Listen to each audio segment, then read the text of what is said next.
This is HBR News number 372. Kate Moss defends Hugh Hefner. Pierre Poilievre calls for plain language. Where we discuss the silliness of the week and give it the Badger treatment. Sorry, I had like a bit of a moment there. Hello, everyone, and welcome to Honey Badger Radio. Belated Labor Day. Happy belated Labor Day. That was yesterday for anyone who celebrates that. And I hope that you guys made the most of your time off if you got any time off. I know not everyone did. First of all, I hope you guys are doing well this week. And I am your host, Brian Martinez, and I'm joined by, as always, my austere patriarch and our handmaiden, Hannah, and Dr. Randercam. Mike J is not available today, likely due to, according to what he's told me, the massive heat waves in California combined with maybe some of the policies. I don't want to attribute things, but I've heard things about the policies that Gavin Newsom and other government officials in California have passed that have essentially made the heat wave even worse. And it's so bad there that he's basically certain he's not going to be able to run his machine. And I don't think he has a super old machine. So we're not going to see him today that I know of, but if he shows up, that'd be great regardless. We have a great show lineup for you guys today, so please be sure to continue the conversations both in the chat as well as the comment section. On this week's HBR News Show, we're going to be talking about Kate Moss's recent statements regarding allegations that have been directed at Hugh Hefner and the Playboy mansion. There is a guy running for Prime Minister of Canada named Pierre Poilievre, I think, who says he is going to require the use of plain language as one of his campaign promises. We'll get into why that matters, in a moment. And Ohio is refusing or is engaging in refutation of the Dear Colleague letter and more. So stick around; it's going to be a good time. And be sure to join us afterwards for the patron-only show. And Hannah gave me this one, which I just think is really... Oh, sorry, I just went to the wrong thing. Which I just think is really hilarious. This is from menshealth.com, which I don't know if you guys know, but menshealth.com is not actually a men's health website. So, it's not. It's a feminist website. It has men's health in the name. I get it. Some people, they go, well, it says right there, that it's for men's health. No. And here's an article entitled "Sexplain It. I don't really care about my partner's gender. I just want them to have a vagina. Does that make me pansexual? For my whole life, I've identified as a straight man." And we'll go ahead and read through it. Maybe he is pansexual. Maybe this whole thing about heterosexual marriage and reproductions and, pair bonding and all that was all a lie, and everything is just arbitrary. And, since it's all arbitrary, we should just pick what we want to be and then live accordingly. But this guy hasn't quite gotten it through his head that you don't get to choose what sexual organs your partner has. But I get the sentiment. I understand. For straight men, vaginas are they tend to be preferential, I think. So anyway, we're going to dive into this a little bit deeper in the patron show. So if you guys want to join us, you have to go to feedthebadger.com and set up a monthly subscription. $5 a month will get you into the Discord, where you'll be able to participate in all of the additional activities, and there's game nights and movie nights, and there's discussions and there's debates and all of that, right? And you'll be able to watch the additional content and give us your own thoughts on it. And if you give it a high enough level, it's even more, I guess you could say, like, you can be more involved in the discussion because you can actually, like, be like in the chat with us while we discuss or go through these additional arguments or these additional articles that we do as part of the patron show. So yeah, please consider doing that, and by going to feedthebadger.com and setting up a monthly subscription. And if you don't want to wake up one morning to find that we have been yeeted from the internet, or at least from the sort of like mainstream part of the internet, then go ahead and look us up on badgerfeed.com. That's badgerfeed.com, or honeybadgerradio.com. That's honeybadgerradio.com, or honeybadgerbrigade.com, which is where, a lot of the articles that we write usually end up. So please consider that. And with all of that out of the way, I guess we can jump into the shows. But first, I have a super chat from Senior Sticks, who gives us $2 and says, "It for feminist men's health, Brian." I think that what you're asking is menshealth.com for feminists. All I will say is it's a feminist website. And this is the thing that I don't know if people like have realized yet, but feminists have dominated so much of the culture that they can literally form a website, a group, an organization, whatever it is, say this is the pro-male, men's health, men's well-being, we love men.com, and people will believe it because they'll assume, well, why wouldn't someone do that? And then they'll go ahead and essentially gaslight anyone who goes on their website and tries to convince them that when they talk about how bad anything that is typically associated with masculinity, or even things that would not have normally been associated with masculinity, but because they also hate them, they associate them with masculinity. For example, meritocracy. That doesn't have to be masculine, but they hate meritocracy, so meritocracy is masculine now. Or if they, have problems with hierarchy, and then they repeat this stuff, and they get people to think that all of these negative qualities, and they can be doing this on a male website. They will buy into the idea that all of these qualities that they despise are actually male qualities. And that's where like, the what is it I'm thinking of? Like the Jordan Peterson stuff, right? Like, there's nothing offensive that he really says, unless you're like getting really nitpicky on some things, because Peterson probably just doesn't know as much about it or whatever. He's just giving like an impression. But like overall, nothing he says is particularly radical. But a lot of people don't like it because, again, he's not going with the flow. He's going against it because they want to control men through the culture just like they already control women through the culture.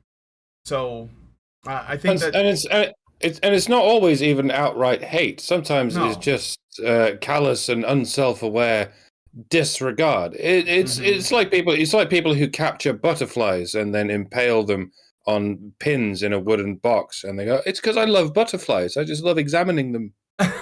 Yeah, exactly. Yeah, so well, there's also the fact that anything, especially in the United States, you cannot trust the title of anything to tell you what it is, right? No. So just because something says health in the title, for instance, doesn't necessarily mean you can trust your health to anything that has anything to do with it. Any of the advice in it, any of the proclamations that are made, you should do your own research, talk to your own doctor, and so on. But that's true of if something says it's for men, and you don't know who runs it, you don't know if they're feminist or anti-feminist or related to men and masculinity, if it's run by men, if they're men that care about other men or men that only care about making money for themselves. You don't know any of that. So never trust anything like that. Yeah. Exactly. And yeah, definitely don't trust people who tell you they're part of the everything that's good group.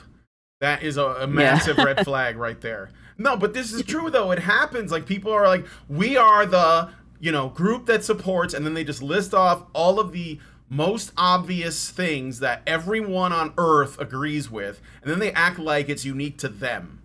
So they're like, we're the pro not killing people, organization. Oh, well, that let me support you guys. I don't like killing people either. Like that, it's so stupid, but this is what they do. That's why whenever you confront a feminist, they will tell you, and it's only to defend their own label, they'll say, I just support equality. And it's like one of these, like, these empty statements that can't actually be refuted, like directly, but then that means that what you have to do is don't let them fool you, because you can just say, well, that's not unique to feminism. Like, everybody supports fairness. Like, who doesn't, But that's what I'm saying. It's a trick. It's basically to get you to think that these are good people so they can carry on doing immoral, fucked up things, and nobody can hold them accountable because they already said that they're the good guys. So because they said they're the good guys, they must be the good guys. It's literally like, Emperor Palpatine shit.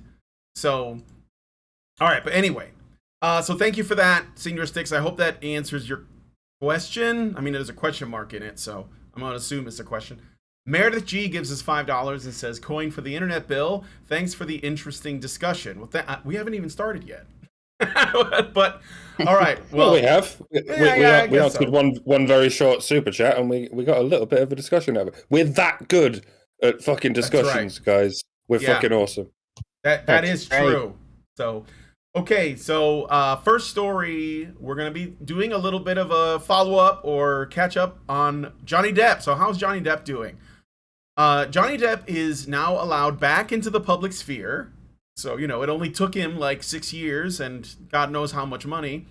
And allowed to work again with big names after his Amber Heard trial. Depp signed a deal with Dwar, a fragrance company. Depp will be the face of the Sauvage men's scent. That's pretty cool. The deal is worth 7 figures and will last several years. Depp was originally the face for the cologne back in 2015, but after Heard's allegations came out against Depp, the ads stopped airing. So now, oh, go ahead. You know what, Johnny? If you really want to continue this line of doing the right thing, throwing caution to the wind and trying to raise awareness of the social and political shortcomings in Hollywood and the greater entertainment industry and the greater decadent sales industry, now would be a good time to say a heartfelt fuck you to everyone who wants you back now that you've cleared your name. It's about the principle, after all. Yeah, after the civil rights movement, when black people won the right to sit at the same table as racist white people, they promptly did not sit at the same table as racist white people. Why would you, after all? When gay people earned the right to get married, they should have followed up by saying, fuck you anyway. I don't need the government to sign off on my relationships. I should be able to assign my own next of kin on my own terms. You fuckers can go ahead and eat both of these middle fingers. And I hope straight people follow me into this libertarian dream that we've been living all along. And it's the same here, Johnny. You won the opportunity to be employed by bigoted assholes who hated you and shunned you because of the lies they believed out of convenience. And now you get to say, thanks but no thanks. Eat a dick and have a nice day. I'm going to appreciate the people who defended me and defended the truth, come hell or high water. I mean, he won't. Yeah, I should think he has still, to some degree, not figured this out. He wants work, and he's capable of doing work. He's still decades away from retirement, so I guess this is fair enough. Workaholics gonna drink workahol. I don't know. Keep talking about it, Johnny. Keep holding these fuckers' feet to the fire. Don't let it happen again, to you or to anyone else. Again, I'm not confident you could take the boy out of Hollywood, but you can't take Hollywood out of the boy. I should rephrase that, but you know what I mean. Oh yeah, actually, that doesn't need to be rephrased at all. We've figured out from several people's allegations that is an unfortunate truth about Hollywood. Yeah, but fuck Hollywood is the shorthand yeah, message here. If you're not as rich and popular as Johnny Depp, don't expect him to help you or anyone to help you. It would just be nice. In defense of Dior, they did not take down those ads. Those ads stopped airing because television stations and television streaming companies, streaming services, television. I don't know what I can't think of the term. Not just stations, but the companies that studios, and so on. They stopped airing them. Programs that were sponsored turned down the sponsorship and so on. It wasn't Dior that did that. And in fact, ads continued to run in magazines. And they Dior runs ads in fashion magazines, but they also run ads in other magazines. So I saw their ads. And so this is not something that the perfume company did. It's something that the media did. And it's an important distinction because everybody else that dropped Depp was media. And Dior is a for-profit company that they're not publishing stuff. They're not writing editorials. They're not they're funding. Trying to sell cologne. They're just trying to sell cologne and perfume, and they're selling to mostly women.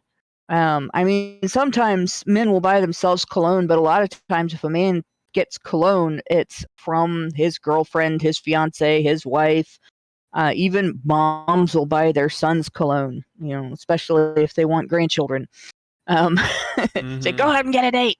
But in any case, this is like the bigger buyers of this a lot of times are going to be women. And it was pretty clear from the beginning that many, many women were not buying Amber Heard's bullshit, especially women who, having access to like everything that had come out over time about this couple, and in particular any footage of their interactions. Like, they're looking at this and going, yeah, we've seen this, we've experienced this in our lives. We've seen men we know go through this. We've seen women we know go through this.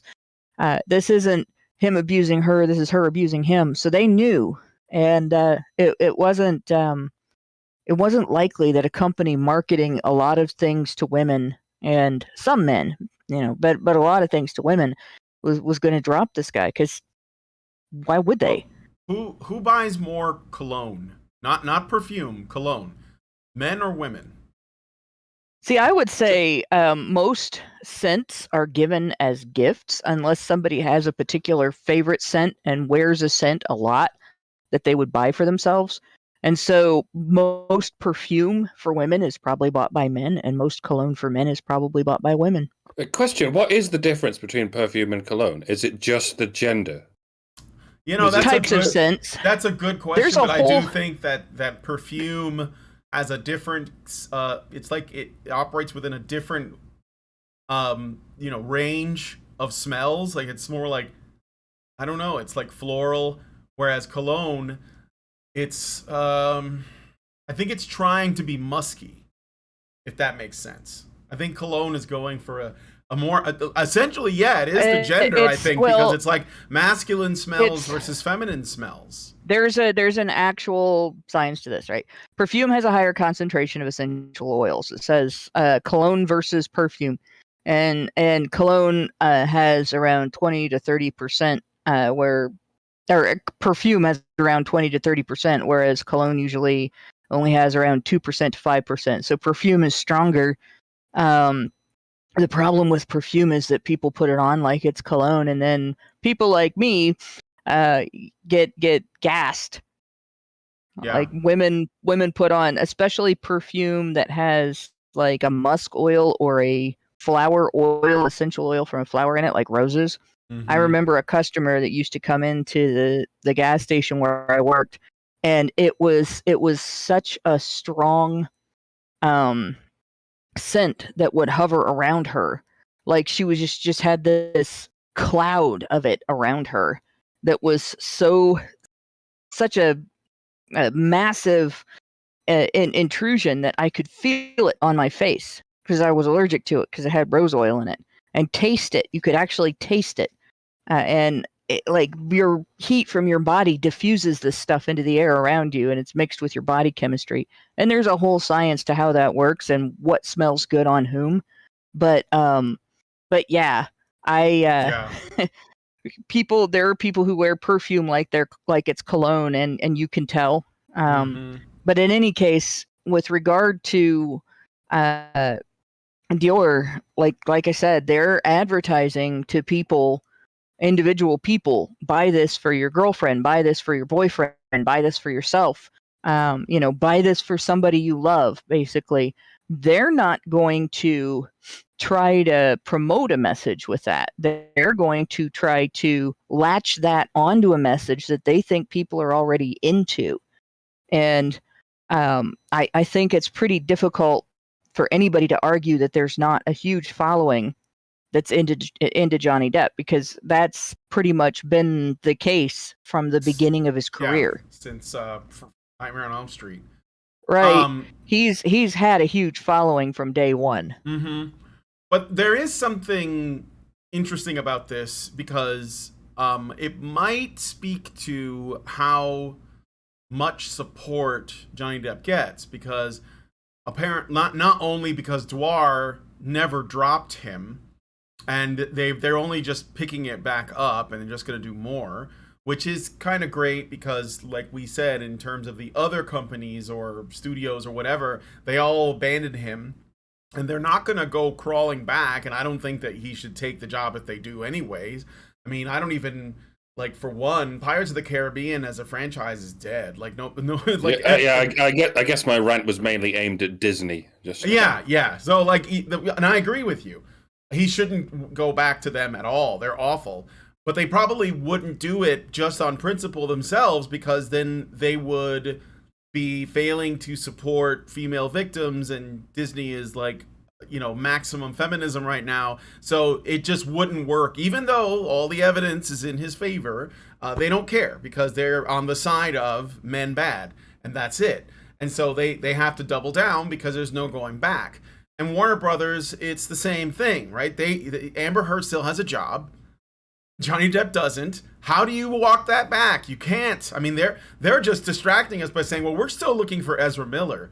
So obviously they have all their priorities twisted and out of control.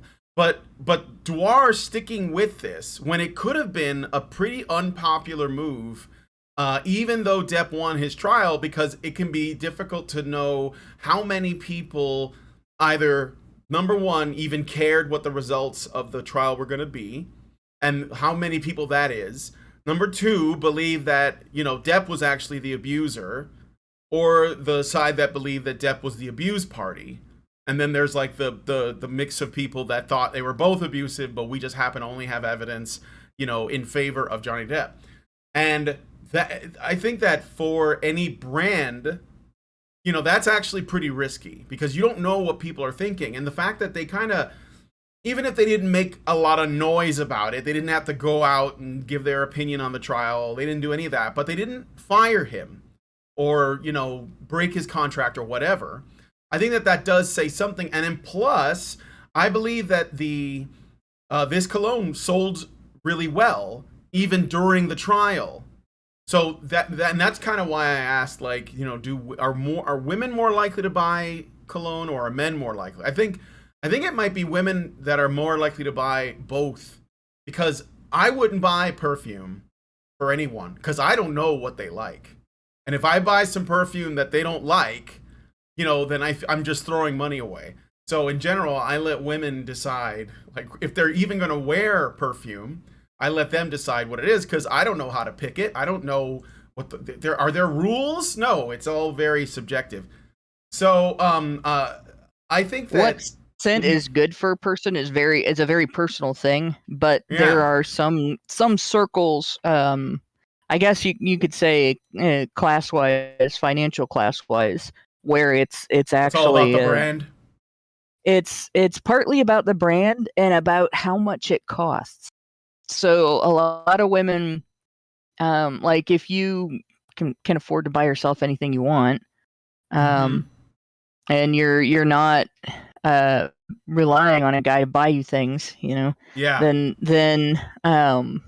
the expensive nature of the gift becomes important to some of those women. Oh, for sure. And like there are women who are overtly gold diggers, and then there are women who, by virtue of what's normal, what their social norms are still gold diggers.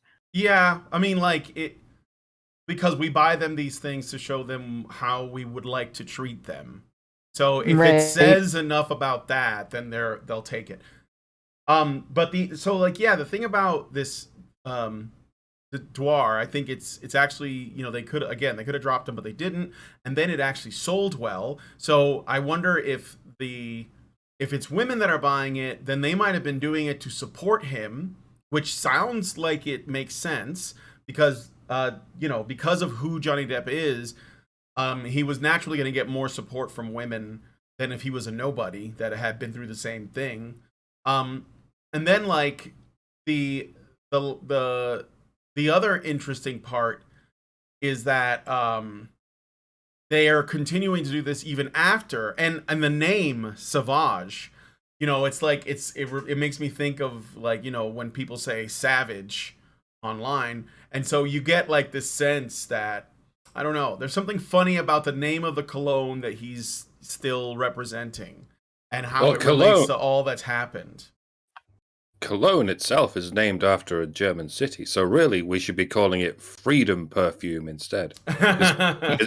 Especially given the second most famous thing that Cologne is known for. Yeah, right. Namely mass sexual abuse by Muslims. Yeah, I was just thinking that. Is that like really where the word cologne comes from? Because I believe so. Eau de Cologne was originally where the word cologne came from. It just took off. It took off a bit like champagne, Oh yeah, sure. All right. Well, anyway, yeah. So I guess all I'll say is I'm glad for Johnny Depp because it means that he still has work of some kind, and we'll see if if he goes back to acting or what, because I know he's just laying low and we probably won't hear from him for a while. But yeah, I think this is good. So, I'm glad that Dwar stuck around for him, and that says something. So let us know what you guys think about this in the comments. In the meantime, we're going to move on to the next story. Here's another hero. Speaking of Johnny Depp, we're going to talk a little bit about Kate Moss. So you guys probably know that Kate Moss was an ex-girlfriend to Johnny Depp, and during the trial, I think it was during the trial, she defended him and essentially gave a very good sort of character witness testimony for Johnny Depp's character as a boyfriend, as an ex of hers. And she didn't have to do that, obviously. She could have joined in on the dogpiling, but she didn't. She said what she believed along with other exes and defended him. And then and I thought, well, that's kind of cool. Like I said, we don't really it would be nice if people were honest, but we don't generally have to do it, I guess. So she did. And then she came out again to defend someone else. So multiple women have come forward to accuse the late Playboy founder Hugh Hefner of sexual depravity. Meanwhile, supermodel Kate Moss defended Hefner in a recent interview with British Vogue. As cited by the Daily Wire, quote, "Well, I met Hugh Hefner." This is Kate Moss. "Well, I met Hugh Hefner. I went to his house. I really liked him, and he was there with his kids and a few of his bunnies, and one of his bunnies took me around the house and gave me a tour and stuff," she told the publication of visiting the Playboy mansion in 2013 while shooting for the cover and an 18-page spread in the magazine. "I met his secretary, who'd been with him for 70 years. They're just like a lovely institution or something. Family vibes. I don't know. I really liked it. There was nothing like seedy or gross about it. It was kind of really playful, Moss continued. Many opposing claims were made in a recent A&E Network docuseries called Secrets of Playboy. And you guys might remember that I've done a couple of segments on that because I felt like something dishonest was going on. And I think that the broader impact or purpose of that is what I find despicable, which is why I'm supporting Kate Moss's defense here. Okay. Director of Playmate Promotions, Mickey Garcia, described the overall atmosphere as toxic, saying, quote, "It was cult-like. The women had been groomed and led to believe they were part of this family. Hefner really did believe he owned these women. We had playmates that overdosed and committed suicide," end quote. Another claim was that Hefner was desensitized to sexual acts and demanded bizarre situations to become aroused. The Girls Next Door stars Holly Madison and Bridget Margart also say that Hefner would fake cry to get his way, including having sex with models in his mansion. All right. So, all right. Some of those interpretations sound possibly sketchy, if true, but whether it's true or not, the question remains, are they adults? Mm-hmm. These playmates, were they adults when they were employed? Were they of sound mind and body when they were employed? Were they permitted to leave the so-called cult and seek gainful employment elsewhere without being harassed? Because that's the mark of a cult. If you did they take their own overdose? Yes, then this is at best a small problem, and it is certainly not anyone else's problem. As cults go, that is some pretty small fry shit. An old man pretended to cry. Oh, how horrifying! This isn't prostitution. Remember, it's not a backstreet urban crack house where women are chained in grotty rooms to be DVDA'd by fat, sweaty strangers. Hugh Hefner was not a pimp. He's just someone who capitalized on the human tendency to love and perhaps fetishize the female form, if you could even call it a fetish. There are, believe it or not, folks, there are women who like being sexually adored, and there are men who like sexually adoring women. That doesn't make them narcissists, even though some of them certainly must be. And even if they are, any condition has healthy and unhealthy ways of dealing with it. A soup kitchen is a healthy place for a homeless person to go. And if you find yourself scoring crack from some rando at a soup kitchen, it is not necessarily the soup kitchen's fault. But you would have come across the crack anyway. But at least you got some soup. That's not a good analogy. Whatever. So think of your own analogy. You're intelligent people. Leave me alone. What's interesting is, this is an outsider that sort of went in and observed things and saw what the coalition of former employees, Playboy bunnies, ex-girlfriends, workers at the house that weren't necessarily involved in the porn end of it, like they all signed this letter. People Magazine, I think, published it a while back earlier this year that basically said everything in the docu-series was bullshit. Mm-hmm. That this either was stuff that did not happen or did not happen the way that the docu-series portrayed it. And it's now you have, before it was kind of they said where you have malcontents versus people that were happy in that particular workplace. And you have that anytime there are complaints about a workplace. If somebody was happy there and they really benefited from that workplace and they hear from a malcontent, they're going to be like, well, I don't believe any of that happened. And if somebody was very unhappy there and they have complaints to make, they're not going to believe the person that was happy there either. Or they're going to say, well, you're just saying that because you benefited. Well, when in reality, both sides might have been kind of exaggerating their experiences, partly in opposition to the other side's statement of theirs. But when you have somebody that wasn't part of it all, that comes in and sees a particular environment, you would think that she would notice something. Like it would seem fake, it would seem weird, it would feel hinky, whatever. But she didn't say any of that. Right. No, she didn't. Also, Hugh Hefner was basically a sex positive second wave boomer feminist. I mean, Yeah. that's what he was. Like, and so essentially the situation at the Playboy Mansion is a product of that kind of like, sexual liberation movement attitude.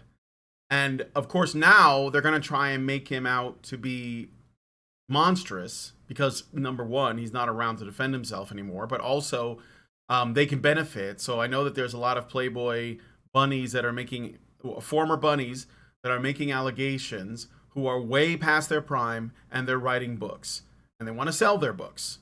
I remember it was one of the ones I brought up in the last one. I can't remember the name of the bunny that did it, but she was like a pretty well-known one.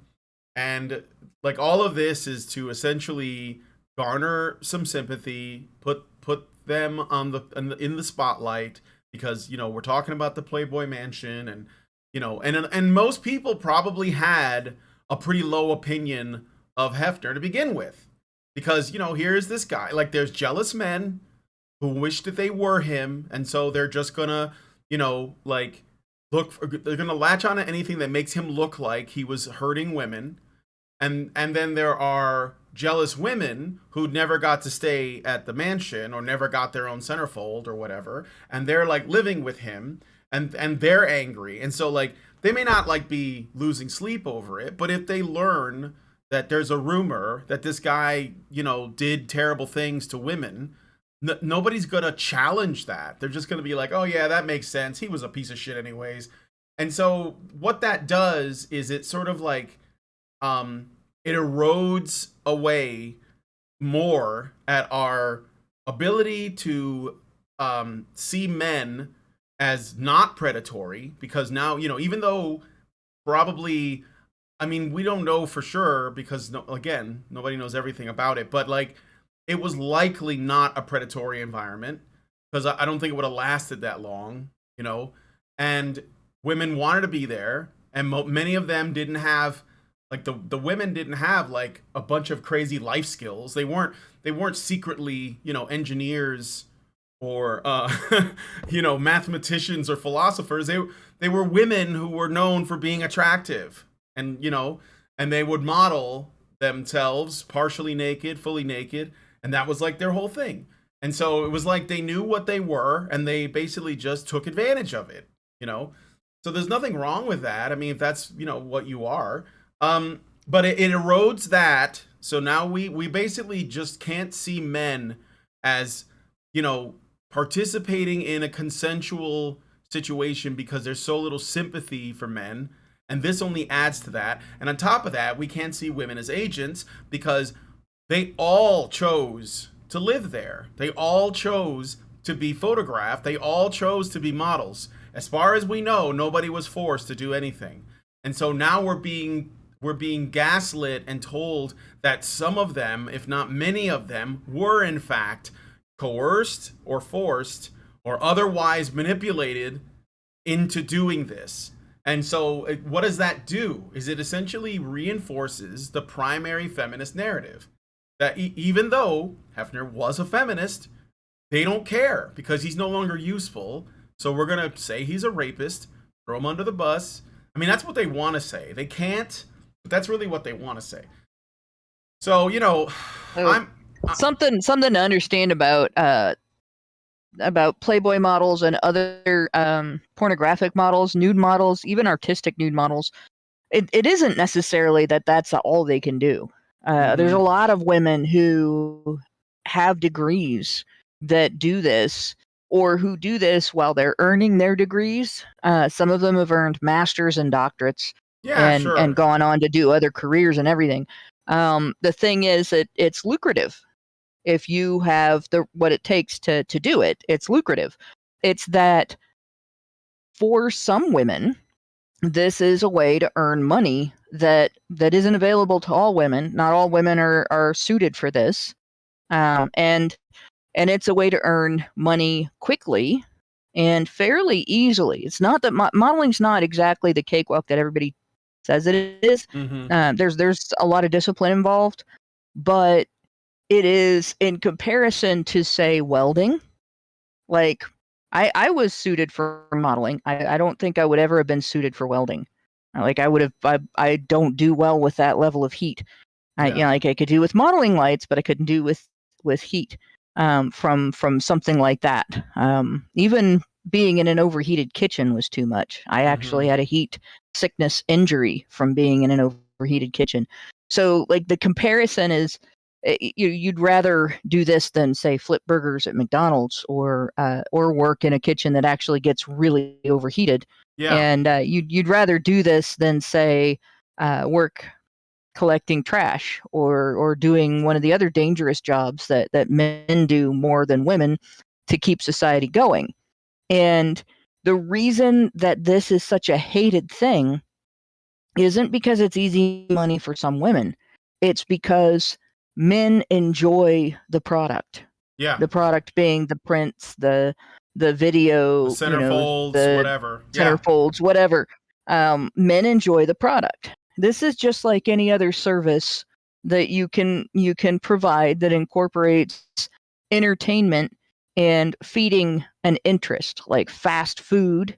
Fast food isn't exactly healthy. It's not the best thing that you can eat. It tastes good, or at least it used to, and people want it. And people demonize companies that get wealthy selling fast food because they're selling a product that people want and people are buying it, and it's not healthy, right? So the modeling for nude magazines or pornographic films or any of the rest of that, it's not necessarily that the women involved are in any way, shape, or form doing this because they can't do something else. It's all voluntary. It's all something that women choose to benefit from, those who can, and nobody is a victim of it. Like, they're literally not. They're the opposite of victims. They're obtaining something that like rewards, financial rewards, fame, attention, whatever they want from it, for being pretty. Yeah. Right? And that's fine. There's nothing wrong with that. It's not exploitative to use your skills, your innate talents, your natural talents, your good looks, your pretty voice, whatever. It's no more exploitative to model nude for money than it is to sing for money or produce any kind of art for money or to make cake for money. Like, it's not, nobody's being exploited there. Neither the model, nor the company, nor the buyer. But when women play victim of this, then they are exploiting society's gynocentrism. They're exploiting it against society's attitude toward men. And that is exploitative. That is the one thing that is wrong with this. Yeah, well, and also further, I think that when Hefner was alive, he likely invested in these women to essentially give them support so that they could, like, live there, pursue things, learn skills. There are plenty of people who have the potential to I don't know, like rise in a specific discipline that they might be interested in. But one of the things that does hold people back is essentially the assistance or resources to enter that. And I think that he probably, like I was going to say, I think that he invested in these women, and some of them, because I'm not saying they're all doing this, but some of them are essentially taking this for granted and they're coming after him. And of course, like I said before, he's not able to defend himself. So we almost have to like put it in the trust of the normie that might learn the story and hope that they at least remain skeptical enough that they want to see evidence and before they make a judgment. So, but yeah, those are my thoughts on that. Anyway, good on you, Kate Moss. I appreciate you, at least like insofar as you seem to be countering these narratives, and it makes me wonder, who are you going to stick up for next? Because as someone who doesn't have to give a fuck about anyone, it's heartening that she seems to give a fuck. Yeah, exactly. All right. Well, anyway, let us know what you guys think about this one in the comments. I got a super chat from Senior Sticks for $2, and he says, "Hey Brian, they could have gone to Harvard, maybe." Sure. I mean, like I said, if they meet the criteria. Although I have to point out that I'm not really sure if it's as hard to get into colleges like Harvard or Yale like it used to be. I'm just saying, considering the quality of students that actually graduate from those places, I don't know. Like, I don't know if you need that. It's just me. Well, one thing we do know about it, and it's been confirmed, it is harder to get into those universities if you're Asian. Yes, that's for sure.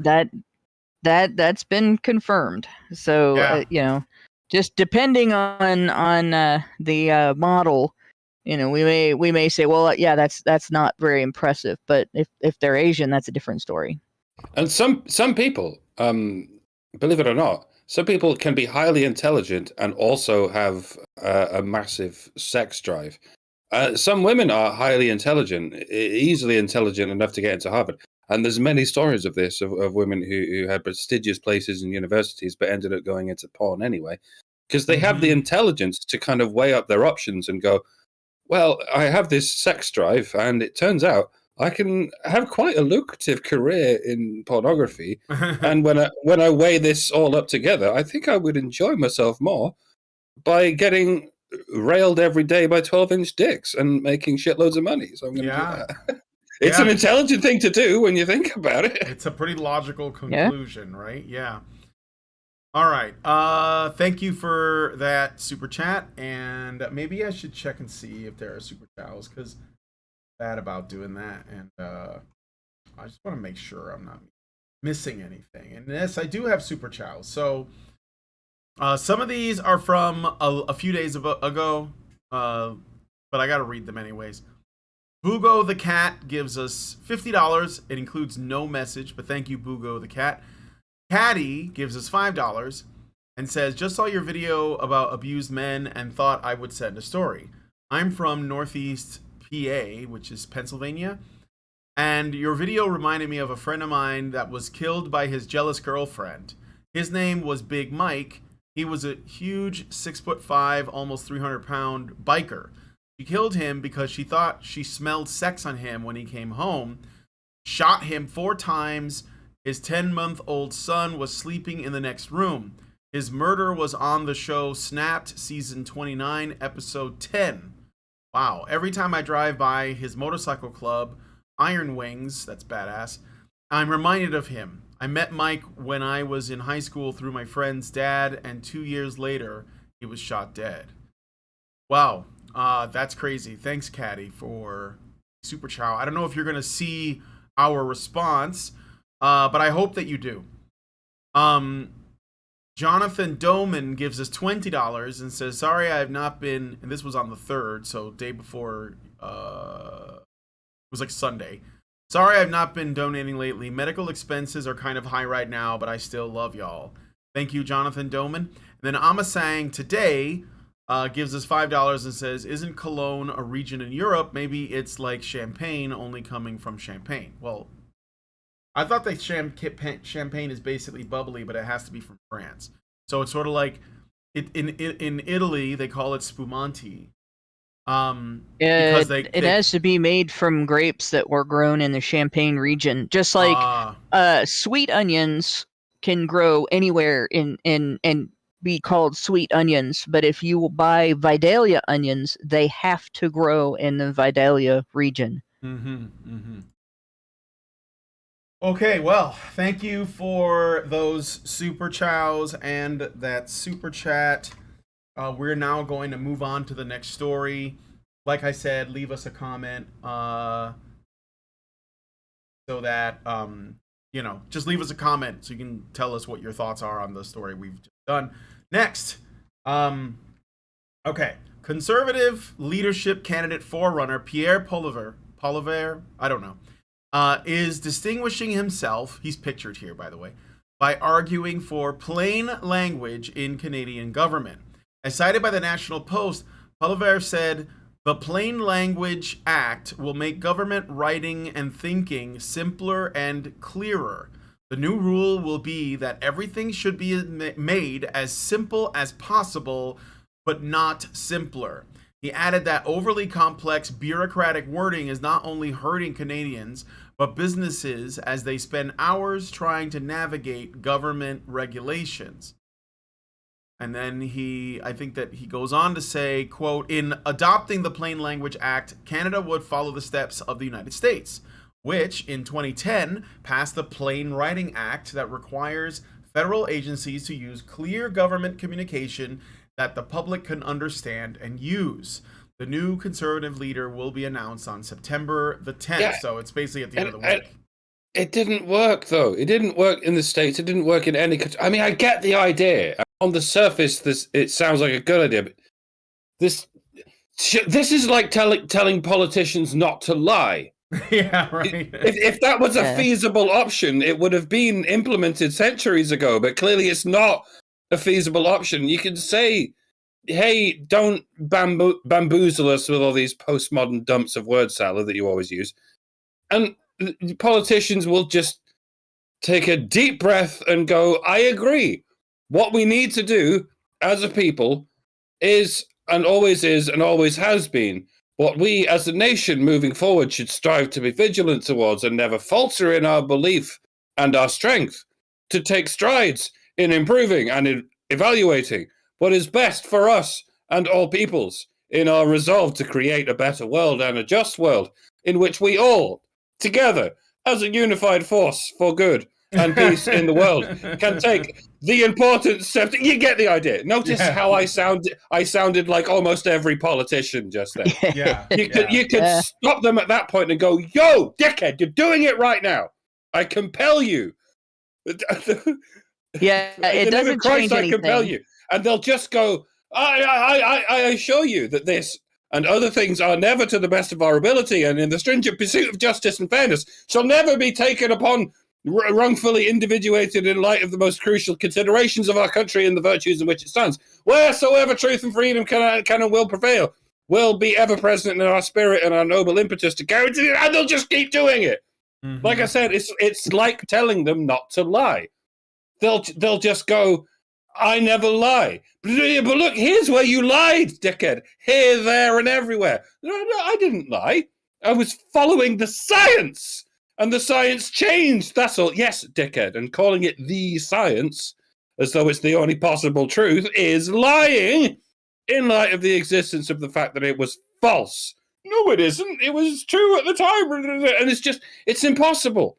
Mm-hmm. Even if you make lying illegal, politicians will just pretend that the truth is a lie and have you arrested for telling the truth. Telling a politician not to lie and obfuscate is like telling a dentist not to examine teeth. It's what they do. This is what politicians are for. Their job is to lie to us and confuse us so we don't understand the degree to which they are fucking us over. And no, they shouldn't be doing this. It's a fucking stupid state of affairs altogether. What we need to do is take away their power, marginalize the scope at which they are able to fuck us over. Let Justin Trudeau stand there and reel off his brain-dead nonsense to his heart's content, as long as he isn't able to freeze your bank accounts and lock you in your homes and force you to take lethal injections. No harm, no foul. Unfortunately, he will continue to do that as long as he's in power. What you really need to do is not vote for these totalitarian nut jobs in the first place. Make it known as loudly and ubiquitously as possible that you will not vote for them, and pray that your democracy is still functioning enough for that to even matter. Democracy was a mistake, by the way. I'm sick of not saying it. It was. We don't have democracy here, but the sad thing about this is this candidate could potentially mean well with this. He could think this is going to work, and he could really think he's doing the right thing. But using the United States as an example kind of proves him wrong. Yeah, right. And I'm sitting here listening to this. All right, as after Friday, I got a letter from the IRS. Right, getting a letter from the IRS is like having somebody from the mafia knock on your door and identify themselves as a hitman who's here to help you. Like, that's just, in and of itself, it's bad, right? You never get a good communication from the IRS. Even when we had something once in our favor, the communication didn't come from the IRS. It came from the state of Ohio. So, because they made a mistake. But the IRS never admits that. Okay. Yeah. So I get this letter, and it gives me an identification number. And I have no idea what I'm supposed to do with it. What am I doing with this identification? What's my job here? What's my responsibility that I'm supposed to use this number to fulfill? There's no paperwork associated with it. I don't have any paperwork. It's not tax time. What am I doing? But there's a number, right? And so I called the number, and I looked into it. That was a local office. And it was the IRS. This was not a scam. Like, a lot of people, when they hear the conversation I had, are like, "Oh, that was a scam." No, that was the IRS. This is how your government, if you live in the United States, this is how your government works. So I call them and I tell them I got this letter, and it has an identification number, but it gives me no further information besides the identification number. And so I have no idea what my responsibility is here. What am I supposed to be doing? And I immediately was admonished to comply. That was the response I got. Not, "Oh, here's what you're supposed to be doing with this number. Here's, or that was supposed to be sent to your attorney," which was the ultimate conclusion.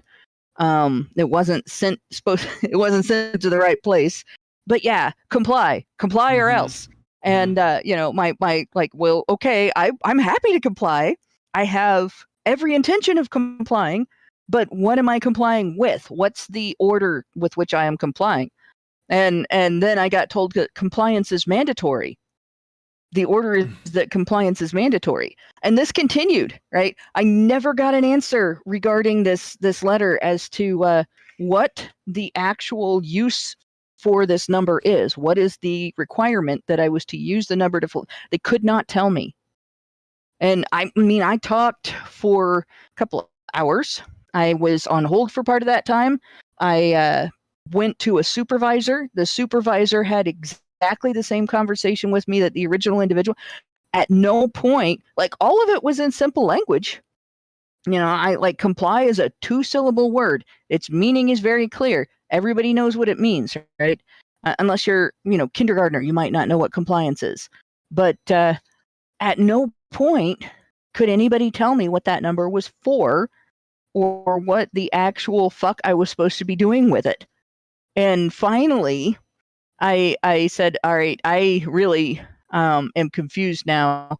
I am working with an attorney on my parents' estate. I'm going to ask him." And I hung up, following another threat that if I fail to comply, that the failure to comply could involve jail time. So I get a hold of this attorney, and the first thing he said when he found out what the letter was, "Why did they send that to you? We didn't even have your address on the paperwork."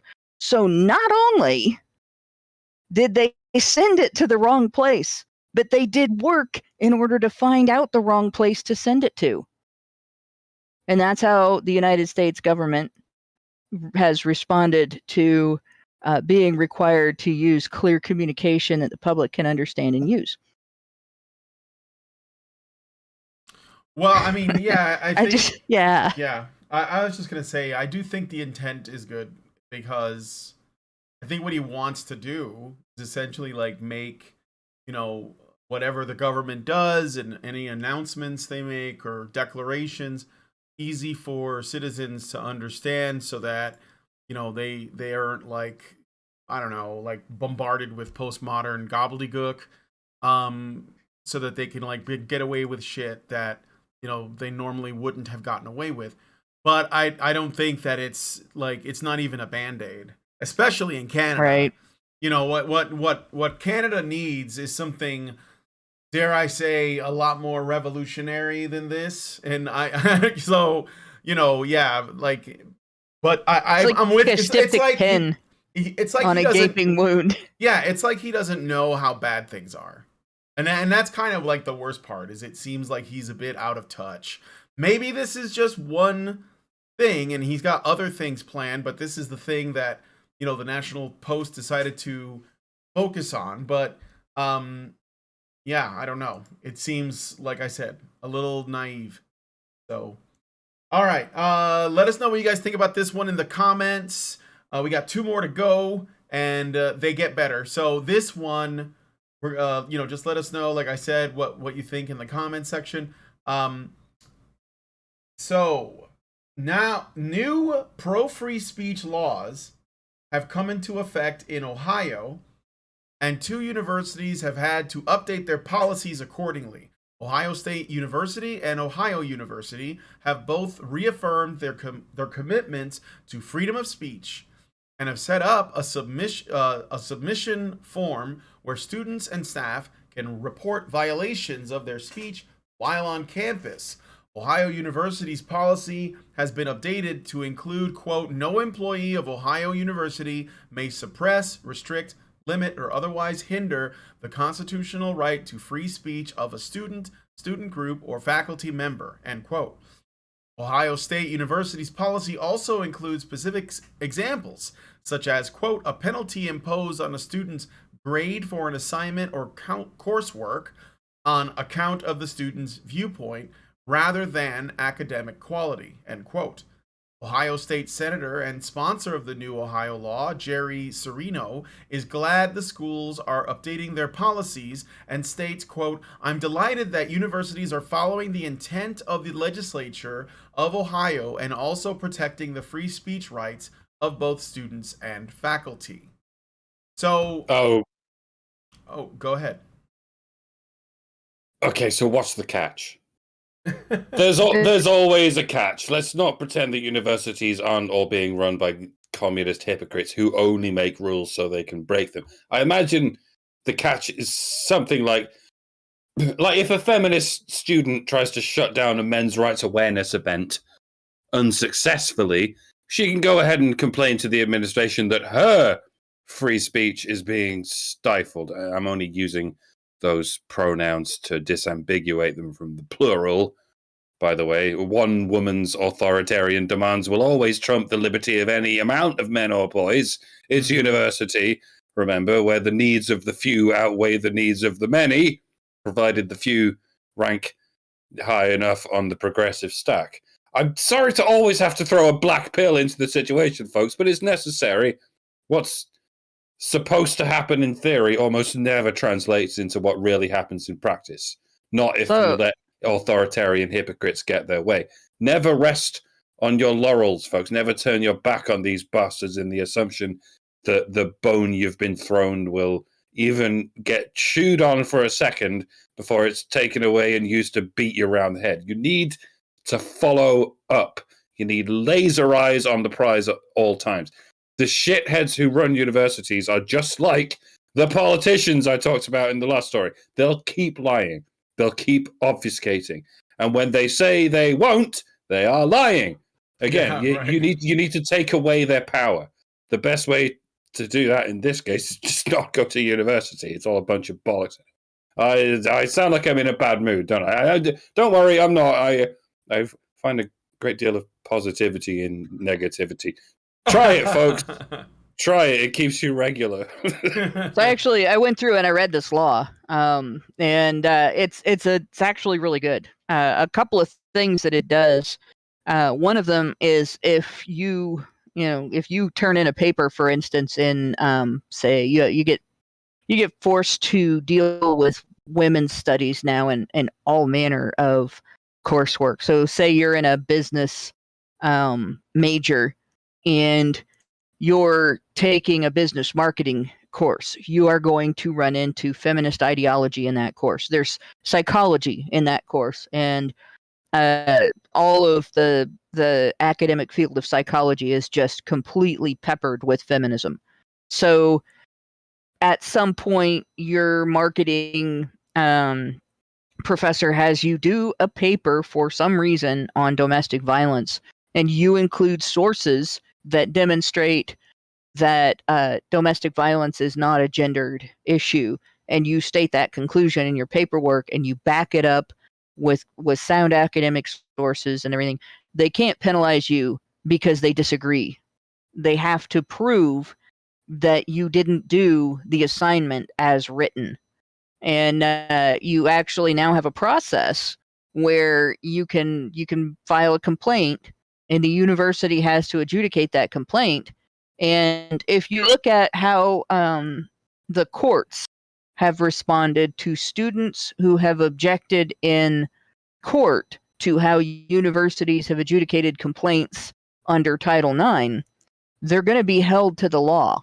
So if they go through and say treat people differently whose free speech rights are violated because they are on one side of a political issue, then they would treat people whose free speech rights are violated because they're on the opposite side of that issue, they're going to end up losing in court cases when students file lawsuits. So this does give students a power outside of the university to deal with universities that do this. But another significant thing that this law did that I think is actually even better than protecting your right to tell your professor that actually 70% of one-way domestic violence is perpetrated by women, and the majority of two-way domestic violence is initiated by women. Being able to go through and say, no, you can't call me a harasser. And that's really significant. So under Title IX, universities have to take seriously reports of some things like sexual harassment and harassment for reasons of prejudice against somebody's religion or their race, etc. And the way universities have handled this is if student A says or does something to student B and student C is insulted by it, even if it's not directed at them, and even if they are twisting the words in order to be insulted, they can report harassment, and then student A and possibly even student B are going to get investigated. They're going to go through a whole process. Their academic progress might be affected. They might get kicked out of university, but they're still going to owe all their loans and grants and so on. They can't get into another university. Their whole life might be wrecked, etc. But now, under this law, at least in Ohio, in order for somebody to be taken seriously making an accusation of harassment, the university's code has to define harassment the same way that the law does. Well, the law defines harassment in a very specific way.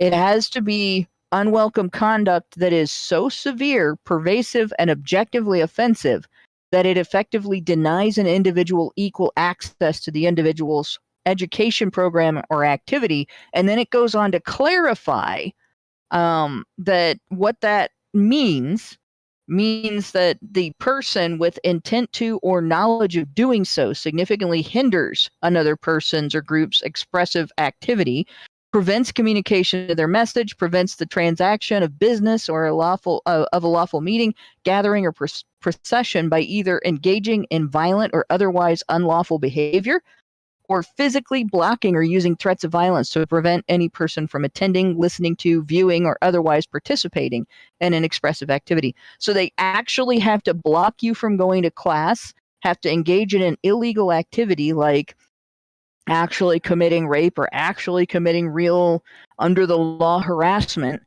They can't just say something politically incorrect in class. And that makes a big difference, because a lot of a lot of cases right now that have been gone to the courts. A lot of cases that there's like 800 now lawsuits against universities over these policies and over how they've adjudicated these cases. Like this basically will prevent Ohio universities or universities that are seated in Ohio, at least, from doing this, from creating more of these cases and discriminating against male students just for some woman being mad at them. You won't be able to be accused of harassment just for dating the wrong girl. And you won't be able to be accused of harassment just for sitting in the wrong place, looking wrong, talking wrong, and so on. You'd actually have to do something illegal to get in trouble with your university. So it's a good step. How universities will respond to it, obviously, that's the other shoe. It may take a set of lawsuits in Ohio to force universities to comply with this law.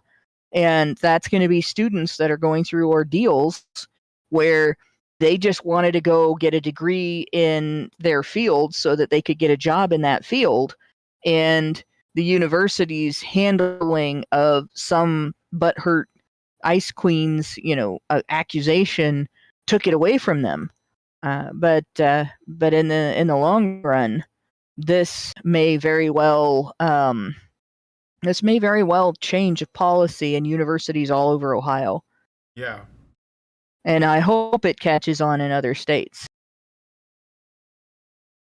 Well, yeah, I mean, like, at the end of the day, one can only hope that it is actually applied, justly. If they, because you can add whatever law, but if I don't know, if everyone ignores it or whatever, may not matter. But I do think that it is not, like, I think it is a good thing. I just hope that it actually, like, gets some results. So, all right. Anyway, that's my thought on it. Really, is just that you can change a law, results, but if it doesn't apply to people evenly, then it might not matter. But I'm results with a hopeful. law like this do rely on the public to hold the universities accountable. Yes. Just like truth in advertising, right? We have laws that require certain aspects of truth in advertising that are supposed to protect the consumer, but you have to file a lawsuit in order to enforce those laws. Yeah, this is a similar situation. Yeah, and if men feel like if college men feel violated by it, they have to, like, step up and file a report or whatever it is. Otherwise, it won't matter, because and that's sort of like the thing. Like, if men don't feel like they're, like, say, their voice matters, or that they're not going to be heard, or they're not going to be, have their grievances addressed, then the law may never may never kick in, because they may never step up and say, you know what, I was aggrieved, or I was harmed by this, and I want to fight back. And so what we want to encourage is men to step up and say something, and don't you don't know until you do it, and then you have to hold them accountable, and then you need to, like, make it into a big thing so that other people can see it, and that way they'll see if it's basically just a case of corruption in colleges, which I'm sure is a big problem. They'll all see it because someone said something, drew attention to it, and asked others to look. So I think that's kind of my, like, if we're gonna hold these people accountable, that's the only way. Anyway, let us know what you guys think about this in the comments section. I look forward to seeing your thoughts. I don't see any new super chows or super chats, so let me just check over here on Rumble. I kind of forgot to start that up, but it's okay. All right. Let us know what you guys think about this one in the comment section. And we are going to move on to the next story. Speaking of Yale and what Yale apparently is good for, so the once prestigious Yale University has announced a new frivolous study tackling the very real problem that is racist video game hair. Professor Theodore Kim will be the one leading the team that plans to absolutely torch the $1 million gifted to the university by using it to, quote, investigate the algorithmic representation of type 4 hair. I don't know what type 4 hair means. As a uniquely... I'd love to know what the other 3 types are and what happens after that. Yeah, right. As a uniquely anti-racist problem. Type 4 hair refers to hair that is dense, coiled, and springy. This type of hair is most often, but not universally, associated with black females. Is it though? I mean, but not black males? What? How? Yeah. Well, I think that they're doing like, look, they have a picture here of a video game character, I think, and it looks like she's got Halle Berry hair, which is like not really black women hair. Come on, guys. It's like obviously like mixed race, mulatto, a little cream in her coffee, whatever you want to call it, hair, okay? And this is their... So first of all, that's what they're going with, which I just think is weird. Like, she looks like she could be a Latina from Cuba or something. But okay, we're gonna make this about being black. In another bit of absolute nonsense, Professor Kim explains further, quote, this research will serve as an example of how to identify the products of systemic racism in computer graphics and demonstrate how to take concrete steps to ameliorate their harm. Remember, this is Yale. It costs probably like 6 figures to go to this school, okay? The tools and algorithms we aim to develop will allow the full range of human hair in its elegant variation and diversity to be faithfully represented in film and games. Richard Lowry, a professor of finance who teaches at the University of Texas at Austin, shares his thoughts on such studies, stating, quote, there has been an explosion of interest in this sort of activist research recently, though the trend has been building for a long time. Basically, many departments have now been completely taken over by activists, and the remaining true researchers are too scared to push back. A dispassionate inquiry into, say, demographics of characters in video games would be a legitimate, though in my opinion wasteful, academic exercise. But as soon as you see terms like anti-racism, you can be guaranteed that this is activism masquerading as research. I'm glad he said something. Okay. Dense, coiled, and springy describes the hair of every computer game character before, let's say, the 21st century. Even the 3D ones. If anyone's old enough to remember Tekken and Virtua Fighter and the like, whether their hair was spiky or flat or whatever, it was always in a singular shape, which didn't flow or swing or change overall form in any significant way. Dense, coiled, and springy is what character designers would summarize as low poly. There are only so many polygons you can tell your computer processor to process before the whole thing goes vzzt and breaks. The thin, strandy hair, typical of Neanderthal throwbacks like me, was only ever conceptualized digitally in recent years, and for the most part, it's still not worth trying to include because it involves so many polygons and so many tiny, strandy, wispy polygons. If anything, what this highlights is, dare I say, hair privilege. The privilege of manageable hair on Earth as it is in digital realms. If your hair is dense, you have it easier. Oh, that's hard to hear, but at least aesthetically speaking, you have it easier. If people feel compelled to touch your hair, it's because they're jealous of it. Again, this is because you are privileged to have hair that doesn't move without even having to apply it with Gorilla Glue. I mean, rest assured, If white people were the ones with dense, springy hair, you can guarantee it would be called an aspect of white privilege. Mm-hmm. Now, and never mind that African Homo sapiens have the privilege of surviving, while European Neanderthal cave beasts with wispy hair have to make do with traces of their genes being left behind in the primate species that genocided them. I'm sick of explaining it. I'm sick of all this shit. I'm sick of being sick. I think I'm probably drunk. That would explain how sick I am. Also, everything sucks. More at 10. There you go. Dense, coiled, and springy definitely describes my last nerve when reading about this type of abuse of the trust and altruism that's supposed to be involved when universities give tax dollars from people of our country to people claiming to do research, right?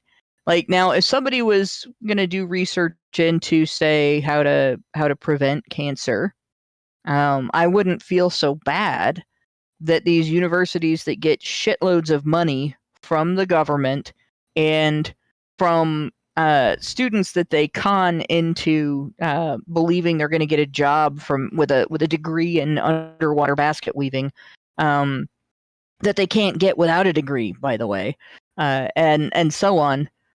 And then we get forced to pay those as well when students default on those loans, or when when the government forgives them. And it does take a long time, but students can default on those loans. In any case, here we are. We're paying for this. This is absolute. There is no conclusion that can be had from this so-called research that is actually going to benefit humanity in any significant way. They might find something to fight and argue and bicker about. They might find something they can use to advise people making video games, but really the market could decide that. You don't need research to figure that out. But they're not going to cure anything. They're not going to change people's attitudes. They're not going to prevent conflict or resolve conflict. They're going to create conflict. Well, that's what they want. They're going to do damage, right? They're going to do damage. And you paid for it. I paid for it. Every person who has had so much as $1 confiscated by the United States government in the form of taxes. $1. If you've paid $1 to the United States government, you paid for this. That was $1 that you couldn't spend on something else. That was a candy bar that you couldn't buy because somebody decided that they wanted to find a way to get people butthurt over hairstyles in a niche form of entertainment. Literally nothing. It is nothing. Like, this could disappear from the world and humanity would go on. Yes, it would be a lot less fun if there were no video games, right? There would be people that would really be sad to see those disappear. But in the end, humanity would go on. We would find other things to do. We would probably, in a situation that would cause that to happen, we would probably be engaged in survival activities. But hell, this research, so-called research, is completely irrelevant in the end. Like, it's meaningless. So you got ripped off for nothing. Yeah, something like this can only exist in a world as comfortable as ours is right now. Despite all of the issues, by the way, which we are still facing. And yet they will make this the priority. Yeah. Just imagine, right? If you got mugged in the street. You're walking down the street, you're on your way from work, you're tired, you're going to go home, you're going to sit and relax. You're going to pay your bills and maybe have a little bit left over for something nice for dinner. But instead, somebody comes out of the shadows, beats the hell out of you, takes your wallet, and then goes over to a trash can on the other side of the street, drops it in there, sets it on fire. That's essentially the mugging that you're getting from your government when shit like this gets funding. Yeah, I mean, it only exists to drive further resentment. Um, and it's ridiculous. Like this is what Yale is doing. This is how we know this is a waste of money. Even the other professor's sort of condemnation is pretty fucking milk toast.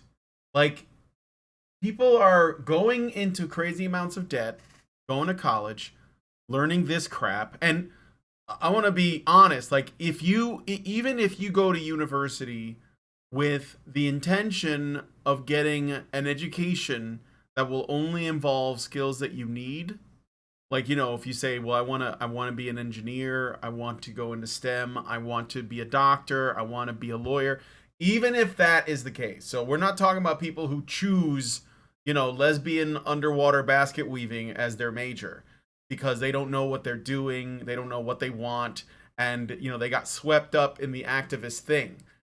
Even if you put those aside and you only talk about the people who have gone to college for a very specific goal that actually could, in theory, like help the world in some way or help them, it's like not impractical. Even they have to deal with this woke garbage.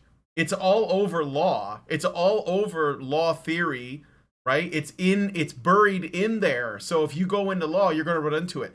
When I went to college, I had to take biology and chemistry, and it was like some other science class, and all of them had like progressive, woke, far left talking points as part of the curriculum because the teacher would share their opinions on things, and the purpose of that was to influence the students to essentially go along with it because they see the teacher as an authority, and so they're 100% down. Like there were conversations about feminism in chemistry class, and I was like, why are we talking about this? And I was always fighting with them too.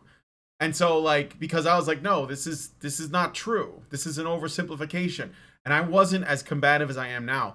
But if my point is, it doesn't matter if you take gender studies. If you go to university, even with the best of intentions, you're going to have to face this stuff. And maybe for you guys watching this show, it's not as bad because but how many students are going to go to school thinking, even though, like I said, they don't want to get stupid majors, they're still going to get the same talking points. And that's what the whole video game thing is. It's based on. It's a desire to constantly, essentially dismantle everything in our culture and create as much grievance for it as possible. And if they can figure out a way to blame essentially just the West for everything bad, then what they're going to create are pessimistic, angry, nihilistic students. And that's what they want because this is about tearing everything down. That's what this is really about. If they can convert you to their side, that's great. But if they can just make it to where you stop caring about the future of your community, of your country, of your family, of your identity, if they can get you to stop caring about that, then they've won also. It doesn't matter. They're either going to make you into a nihilist or they're going to make you into a foot soldier. And, that's why they do this. And I know it seems silly, and some of you guys are probably like, this is just like some video game study. No, it's not. This is about the culture. They're doing this in every single angle, in every industry, in every discipline. It's everywhere, and they are driving at this, and they don't. And the thing is too, they're using your money to do it. So they're literally stealing from you and destroying our country. They're destroying our relationships. They're destroying the trust between men and women. They're destroying the ability for blacks and whites to coexist. They're destroying all of it. That's what they want, because then once everything is destroyed, once the whole world collapses, once the West is over, right? And we've got no money because it's not worth anything, and everyone's starving and nobody has a job and everything is shit, then they will start talking about having a conversation about what we're going to do next, which of course means that they're in charge. That's it. I call it leftism. Some people get upset about that. I don't care. That's what I'm calling it. But that's what it is. It's basically totalitarianism. It's basically control, and like they'll use any tool to do it. So this is where we are now, and I think that the thing we have to bear in mind is that this is everywhere, and we have to be able to see it when it comes up, and then we have to repudiate it, ridicule it, because that's actually the thing that they hate the most. They hate when people make fun of them. They hate when people ridicule them. They hate it when people essentially like treat them like the children that they actually are. It's like they're children trying to run a country into the ground. And this is the reason why they're so adamant about censoring comedians, especially comedians that target them. So, but I mean, those are the only real comedians, because anyone who is like, who works for them is not funny, because you know how it is. So they go after them because those people, they basically expose them for what they are. And they hate that because it's like a child throwing a tantrum. They want to be in charge. And if you tell them, or if you make fun of them, they get really upset. So, yes, this study is really stupid. I don't think it's surprising. I think that they have no depths that they're not willing to sink to like try and make the same old arguments. All of the arguments they make, whether it's regarding feminism, racism, sexism, homophobia, whatever, all of their arguments boil down to the same root thing, which is basically like there's a class struggle and we're on the right side of it and you're not. And it's because it has some utility. And so they're just going to keep doing that, and we have to stand up to them, ridicule them, and dismiss them. And then like reach out to people who are more like of our mindset, that are just, they've had it with this. And I think that there's more of us than there is of them. But I think they have they have most of the power right now. You have to pay attention too, because most of these people that are proponents of the idea that there is a class struggle and they're on the right side of it and you're not.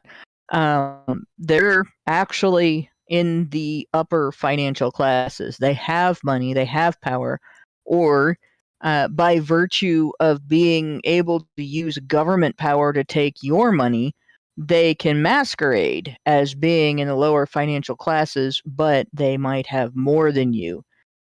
For instance, the single mom who has 4 kids by 4 different dads and is able to access every single program for support because of her situation, might make more money in terms of getting her rent paid, getting her utilities paid, having her car repaired, having her groceries purchased, having medical care for all of her children, having medical care for herself, all of the different things that the government will pay for if you live your life in that manner.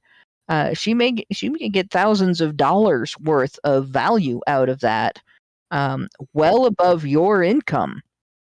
And like even in, I want to say the early 2000s, Zero Hedge pointed out that from between the various programs that are available, a woman in that situation can have an income equivalent in benefits to like $60,000 a year.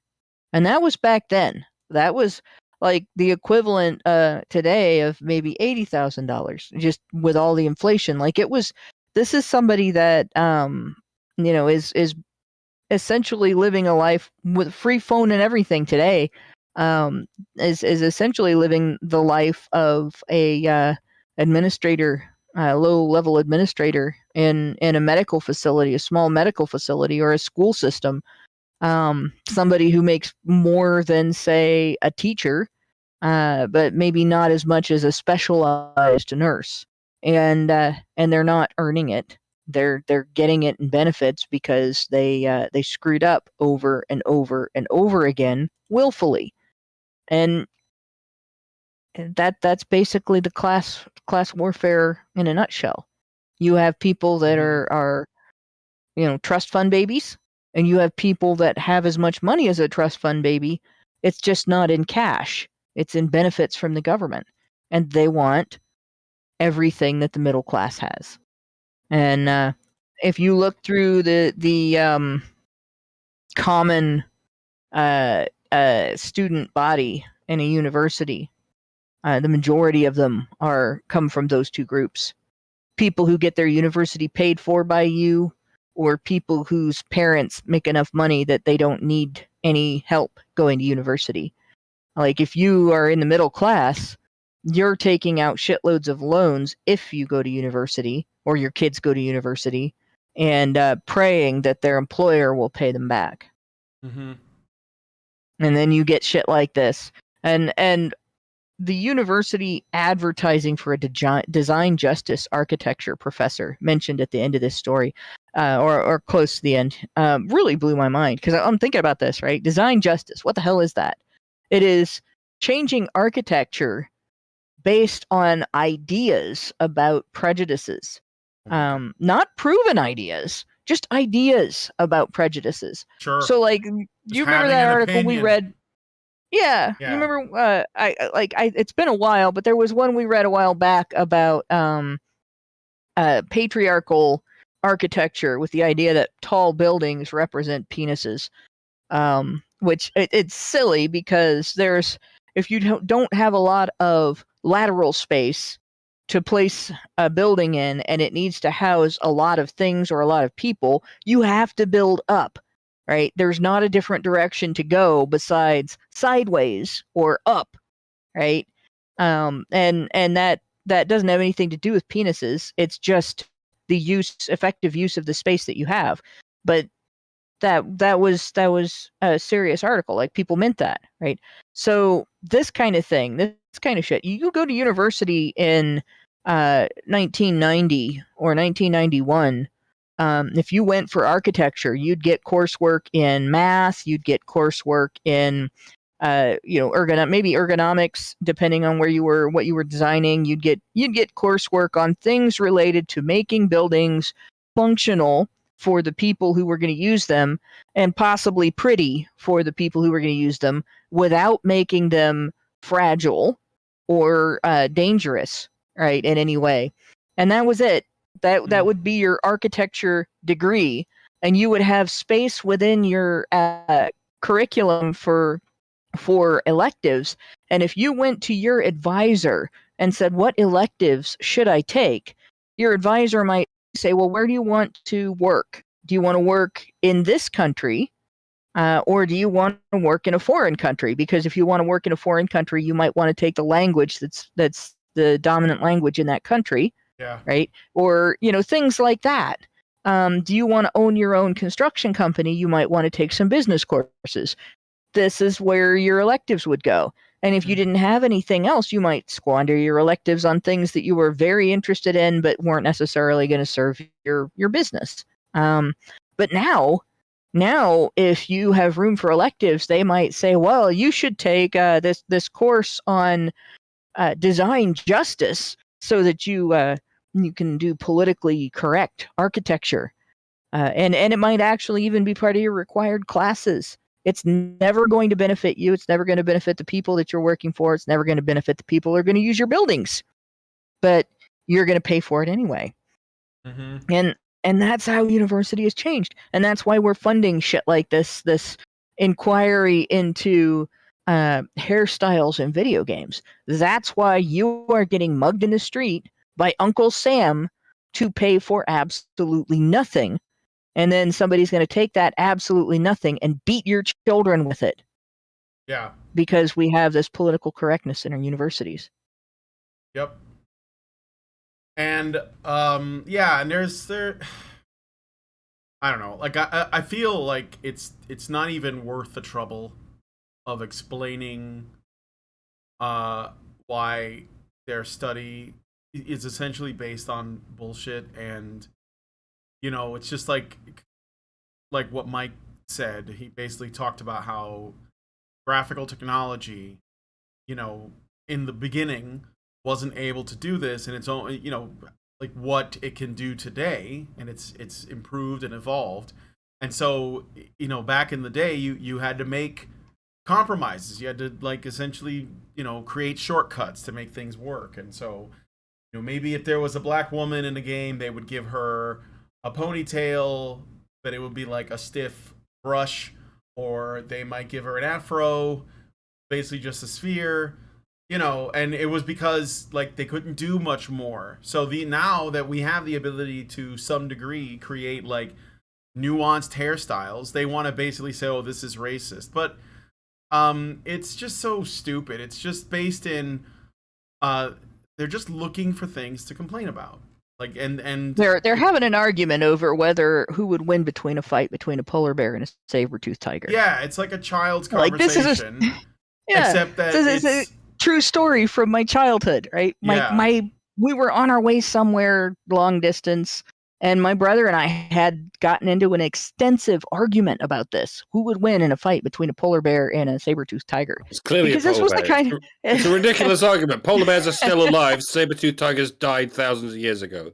Yeah. I took the side of the polar bear as well, but I'm not going to hash it out because my dad had the most valid point in the entire argument. He got really annoyed by the time because my brother and I were getting kind of heated about this, and Dad said, "All right, what if you find out it's the polar bear, or what if you find out it's the saber-toothed tiger? What do you get? Yeah. What does this argument solve? What benefit do you get from the information? How does it work?" And we just both sort of sat there like, well, that's not the point. But it was the point for him.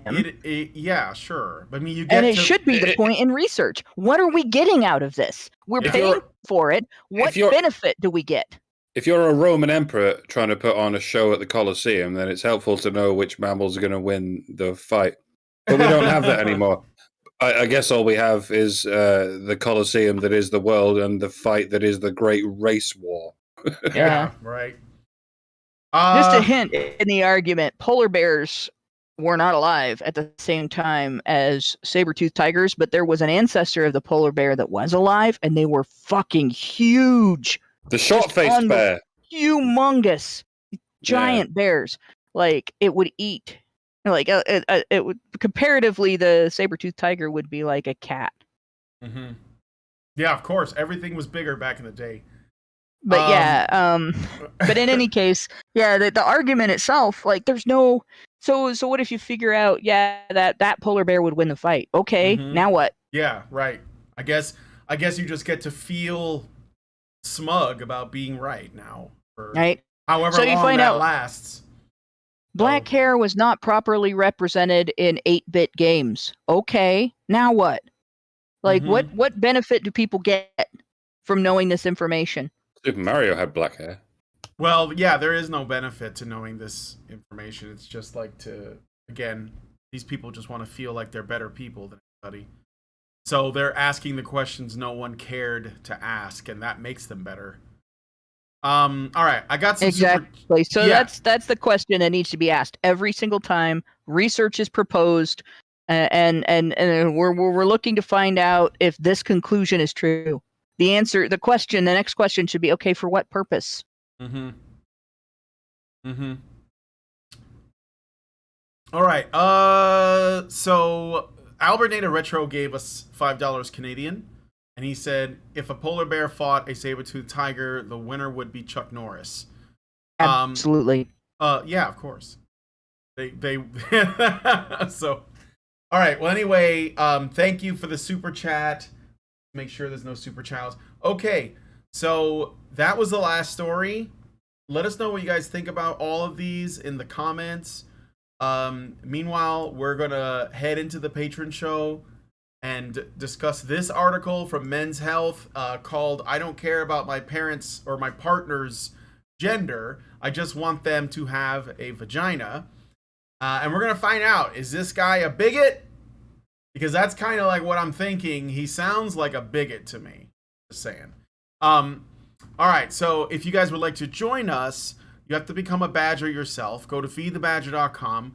$5 a month only $5 a month will get you access to the Discord, where you'll be able to watch all of the original content, or the additional content rather, as well as, you know, you'll get notified when we go live.